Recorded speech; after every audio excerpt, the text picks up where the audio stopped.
Welcome to Tea with Tolkien, an online community for the Hobbit at heart.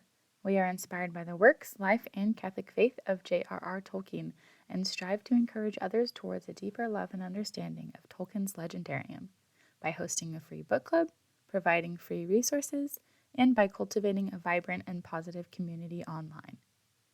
Our book club is currently wrapping up our discussion of The Fall of Númenor, edited by Brian Sibley. If you would like to join in on future discussions, you can sign up for our free book club at teawithtolkien.com/book-club to receive the link to our Discord server. We are going to be starting The Lord of the Rings in June, so if you'd like to join us for that, you can sign up on our website.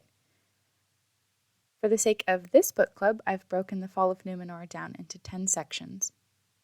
And so we are going to be covering the 7th section today. Part 7, The Shadow Falls on Númenor. This is going to be covering pages 146 through 172, which covers the years 1800 through 3255. Circa year 1800. From about this time onward, the Númenorians begin to establish dominions on the coasts. Sauron extends his power eastwards. The shadow falls on Númenor. Tolkien writes that the Númenorians had tasted power in Middle-earth, and this is something that they weren't going to give up. From this point on, they made permanent settlements along the coasts of Middle-earth. Their yearning for immortality also increased along the years. Tolkien writes, and the more joyful was their life, the more they began to long for the immortality of the Eldar. In 1869, Tar-Kiriatan becomes the 12th king of Númenor. In the time of the 11th king, Tolkien writes that the first sign of the shadow was about to fall upon them, and this was when Kiriatan, son of the king, was restless of heart, and he forced his father to yield the scepter before he was willing. Kiriatan also oppressed the men of Middle-earth by demanding tribute from them. In 2029, Tar-Atanamir becomes the 13th king of Númenor. He was the first king who spoke openly against the ban of the Valar, claiming that the life of the Eldar was his by right. The Númenorians murmured amongst themselves concerning the ban and their mortality, and the Eldar reported these sentiments to the Valar, so basically they were snitching on them. Manwë sent messengers to the king who advised them regarding their fate, saying that Eru alone could change the doom of the world. The messengers said things like, "Yet it seems that you desire now to have the good of both kindreds, to sail to Valinor when you will, and to return when you please to your homes. That cannot be, nor can the Valar take away the gifts of Ilúvatar." They also said, "Thus you escape and leave the world and are not bound to it, in hope or in weariness. Which of us, therefore, should envy the other?" This entire dialogue is really interesting, and I think it sheds a lot of light on Tolkien's concept of death as a gift of Ilúvatar. The king and his men responded that they envied the deathless because a blind trust was required of them and that they didn't want to be parted from the earth. The messengers replied something that I think is really interesting and wanted to highlight, saying, "The love of Arda was set in your hearts by Ilúvatar, and he does not plant to no purpose." So you see it really emphasized here that their love of Arda is good. It's good. It was given to them. It's set in their hearts by Ilúvatar, and it's not meant to be something that's causing them harm. Rather, it's meant to be something that's good. So you see as this love becomes twisted and their desire to remain in Arda becomes darkened by the shadow, that's when things start to get kind of rough for the Númenorians. Ultimately, Atanamir did not heed this counsel, and he was the first of the Númenorian kings to cling to his life and the scepter until he was witless. Thus he is called the Unwilling. Now getting back to Sauron, Tolkien writes, "In this age, as is elsewhere told, Sauron arose again in Middle-earth and grew, and turned back to the evil in which he was nurtured by Morgoth, becoming mighty in his service." Sauron hated and feared the Númenorians, and his plots against them slowly began to take shape. In 2251, we have the death of Tar-Atanamir. Tar-Oncaliman takes the scepter, and rebellion and division of the Númenorians begins. About this time as well, the Nazgul, or Ringwraiths, slaves of the Nine Rings, first appear. So 2251, Tar-Oncaliman becomes the 14th king of Númenor. Under the reign of Tar-Oncaliman, the people of Númenor became divided into two factions. They were called the King's Men and the Elf Friends. The Elf Friends were also called the Elendili, or the Faithful. The bliss of Númenor was diminished in this time, but they hadn't yet fallen wholly into the shadow. Tolkien writes, "For the kings and their people had not yet abandoned wisdom, and if they loved the Valar no longer, at least they still feared them." So you can kind of see them on the edge of something very bad, but they're not quite there yet. In this time, the Númenorians became obsessed with recalling or prolonging life, but they only ever achieved the ability to preserve dead bodies. They also developed a belief that there was a land of shades filled with the wraiths of the things that they had known and loved upon the mortal earth, and that in shadow the dead should come there bearing with them the shadows of their possessions. The Númenorians became even more restless as time passes on, desiring pleasure and wealth more than ever. The usage of the elven tongues was abandoned by most, although it was still used in an official capacity out of fear of what it might bring. In this time, Sauron had reclaimed the Rings of Power and distributed them to the peoples of Middle-earth, giving 7 to the dwarves and 9 to men. The rings were used to govern the hearts of their bearers. The dwarves proved more difficult to corrupt, and they mainly used the rings to gather wealth. Ultimately, most of the dwarven rings were consumed by dragons, but Sauron did recover some. The men who received the 9, however, became mighty but miserable. Tolkien writes that they had, as it seemed, unending life, yet life became unendurable to them. The 9 men who had these rings became the thralls of Sauron, entering into the realm of shadows and becoming invisible to all except Sauron himself. These men were called the Nazgul, the Ringwraiths, or the Yulairi. 3 of these men were from Númenor, but other than that, we aren't given a ton of information about their identities. In 2280, Umbar is made into a great fortress of Númenor. In 2350, Pelargir is built. It becomes the chief haven of the faithful Númenorians. So while the Númenorians are making their first settlements in Middle-earth and persecuting the men of Middle-earth, the elf friends, or the faithful, settled more northwest, where their primary home was Pelargir. In this time, Sauron was busy extending his dominion eastward, and he was seeking specifically to bring about the downfall of Númenor because he hated the Númenorians so much. He decided to give himself the title, the Lord of the Earth. And in this time, his dominion grew very fierce, and many elves fled from Middle-earth. To the people of Middle-earth, Sauron was seen as both a king and a god. After this, in the fall of Númenor, we're given a couple of events and dates just right in a row, so we can go through those right now.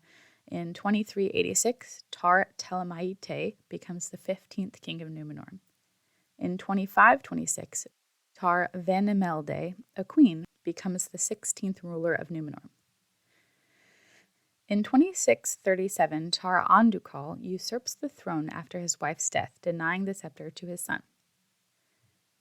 In 2657, Tar Alcarin becomes the 17th king of Númenor, and he rules for 8 years after his father's usurpation is completed. In 2737, Tar Kalmakil, or Arbezelagar, becomes the 18th king of Númenor, and in this time the name of the king was first spoken in Adunaic.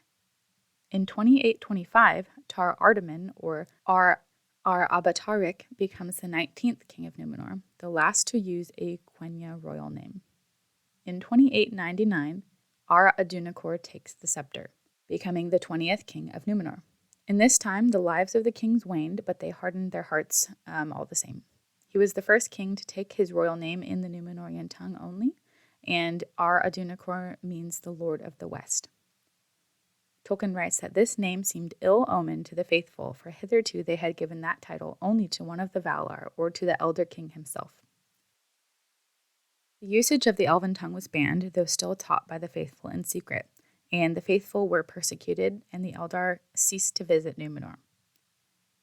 In 2962, Arzamrathon, or Tar Hostamir, becomes the 21st king of Númenor. 3033, Ar-Sakalthor, Tar Falasian, becomes the 22nd king of Númenor. 3102, Ar-Gimmelzor, or Tar Telemnar, becomes the 23rd king of Númenor. I'm terribly sorry if I got the pronunciation wrong on any of those. That was kind of a lot, but I think I did all right. Maybe this is a good spot to mention if you do notice anything amiss in these videos, please let me know in the comments so I can correct it. So Ar-Gimmelzor was considered the greatest enemy of the faithful thus far. In his days, the White Tree was unattended, the elven tongues were forbidden, and the Eldar were banned from Númenor, and the Hallow of Eru was neglected. Tolkien writes, he revered nothing and went never to the Hallow of Eru. The chief dwelling of the faithful in this time was Romena, and the lords of Andúnië were of the highest in honor after the house of the kings. Gimmelzor was wed to Inzilabeth of the house of the Andúnië, who was in secret one of the faithful. They had 2 sons, Inziladun, who took after his mother, and Gimmelkad, who took after his father. Now the laws required the scepter to pass to their eldest, Inziladun, against his father's wishes. In 3175, Inziladun became known as Tar Palantir, the 24th king of Númenor, and civil war broke out. Palantir returned to the tradition of taking his kingly name in Elvish, and he repented and sought to return to the friendship of the Eldar and the Valar. He returned his visits to the Meneltarma, and he tended to the White Tree, but ultimately this was all done too late, because Tolkien writes, but his repentance was too late to appease the anger of the Valar with the insolence of his fathers, of which the greater part of his people did not repent. Now Gimmelkad, his brother, led the king's men in his opposition. And after his death, his son Pharazôn continued to lead the men in the opposition of the king. Pharazôn was the nephew of the king, and a man of great stature and influence. And the daughter of Tar Palantir was named Zimraphel, or Miriel in the elven tongue.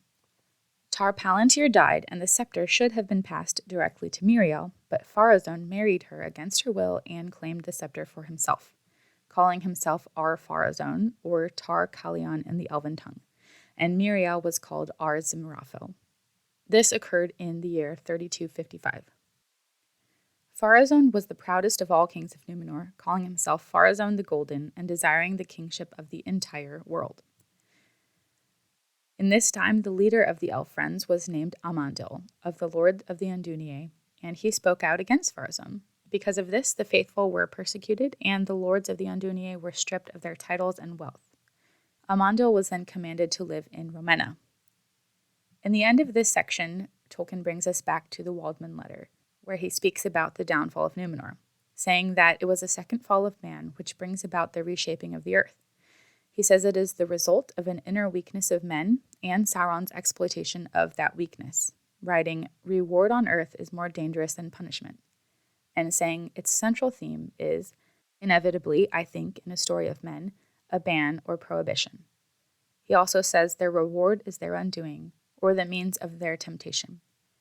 And then he ends this section by outlining the 3 phases of the fall of Númenor. We started out with acquiescence, or obedience, that is free and willing. Then, unwilling obedience. So we see when the Númenorians are fearing the Valar without loving them. And then third is ultimately rebellion. So that wraps us up for this section. I really enjoyed our book club discussion, and I know we are a bit behind in getting these videos out, so it might not be fresh in anyone's mind anymore, but we spoke a little bit about how this section is more of an outline, because I think we got a little bit spoiled by the tales of Aldarion and Erendis because of how much dialogue and close-up storytelling we got. Rather, this section is more like an outline or a history lesson. It's possible that Tolkien could have added more to this later or simply ran out of time, but in comparison, it felt a little bit more bare bones, but I really did appreciate how there is still a ton of detail in this section. That wraps us up for this week. I will be back next week with part 8, where we are going to get towards the final days of Númenor. Thank you so much for listening. If you're listening to this in podcast form or watching, if you're watching this on YouTube, I really appreciate all of your support. If you would like to learn more about the Tea with Tolkien community, you can always visit us at teawithtolkien.com.